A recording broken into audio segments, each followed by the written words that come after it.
लोकसभेवरून आता अमरावतीचं मैदान पेटण्याची शक्यता आहे आणि याचं कारण म्हणजे राणा दाम्पत्य आणि माजी खासदार आनंदराव अडसूळ।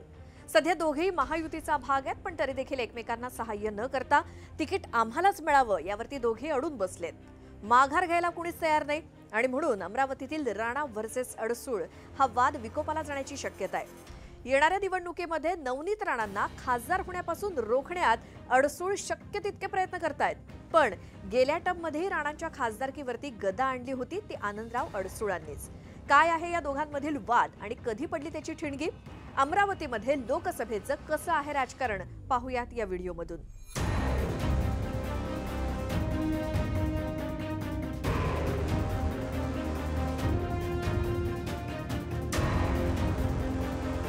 2014च्या लोकसभा निवडणुकीत नवनीत राणा आणि आनंदराव अडसूळ आमने सामने होते। नवनीत राणा यांनी राष्ट्रवादीच्या तिकिटावरती निवडणूक लढवली होती, तर आनंदराव अडसूळांनी सेनेच्या तिकिटावरती। दोघांमध्ये लढत झाली आणि अडसूळांनी राणांचा पराभव केला। या निवडणुकीपूर्वी एका टीव्हीवरच्या कार्यक्रमामध्ये नवनीत राणा आणि खासदार आनंदराव अडसूळ यांच्यामध्ये वाद झाला होता आणि त्यानंतर नवनीत राणा यांनी अडसूळांविरोधात विनयभंगाची तक्रार दाखल केली होती।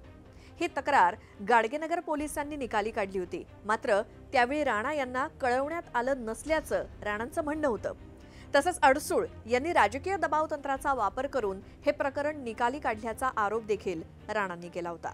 त्यानंतर राणा यांनी 2018ला पुनर्विचार याचिका दाखल केली होती। हे प्रकरण निकाली लागत नाही तोच अडसूळ यांनी राणा यांच्या विरोधात अॅट्रॉसिटीचा गुन्हा दाखल केला होता। त्यानंतर आली 2019ची लोकसभा निवडणूक। नवनीत राणा यांनी अपक्ष म्हणून ही निवडणूक लढवली होती आणि यावेळी अमरावतीची जागा ही अनुसूचित जातीसाठी राखीव ठेवण्यात आली होती आणि त्यातूनच जागा लढवत राणा खासदार झाल्या। मात्र त्यानंतर पुन्हा एंट्री झाली अडसूळांची। नवनीत राणा यांनी त्यांच्या आजोबांपासून सर्वांचं जात प्रमाणपत्र खोटं बनवलं असल्याचा आरोप आनंदराव अडसूळांनी केला। प्रकरण कोर्टात गेलं।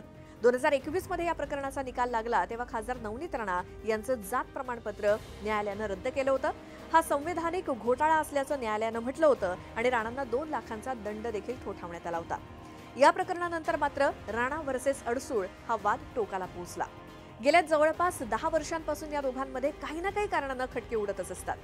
लोकसभा निवडणुकीवरून तर हमखास अमरावतीमध्ये राणा व्हर्सेस अडसूळ असा वाद पाहायला मिळतो। मात्र यंदाची निवडणूक यातून सुटेल असं सर्वांना वाटलं होतं, कारण यावेळी दोघेही महायुतीचा भाग आहेत। आनंदराव अडसूळ शिवसेनेचे नेते आहेत, तर राणा सुद्धा एनडीए सोबत आहेत। पण याच गोष्टीमुळे अमरावती लोकसभेच्या उमेदवारीचा तिढा निर्माण झालाय। 2 महिन्यांपूर्वी अमरावतीमध्ये महायुतीच्या सर्व नेत्यांची बैठक पार पडली होती आणि या बैठकीमध्ये आनंदराव अडसूळांचे पुत्र अभिजित अडसूळ यांनी आपली रोखठोक भूमिका जाहीर करत अमरावतीच्या जागेवरती शिवसेनेचा हक्क सांगितला होता। ही जागा आम्हीच परंपरागतपणे लढवत असल्यामुळे आमच्या अपेक्षा असल्याचं ते म्हटले होते।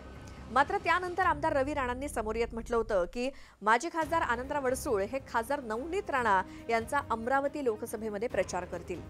यावरती प्रत्युत्तर देताना आनंदराव अडसूळांनी ठणकावून सांगितलंय की आपल्याला राजकारण कायमचं सोडावं लागलं तरी चालेल, पण नवनीत राणांच्या प्रचाराला जाणार नाही। यावरून असं दिसून येतंय की महायुतीमधील घटक पक्षांमध्ये अद्याप मनोमिलन काही झालेलं नाही।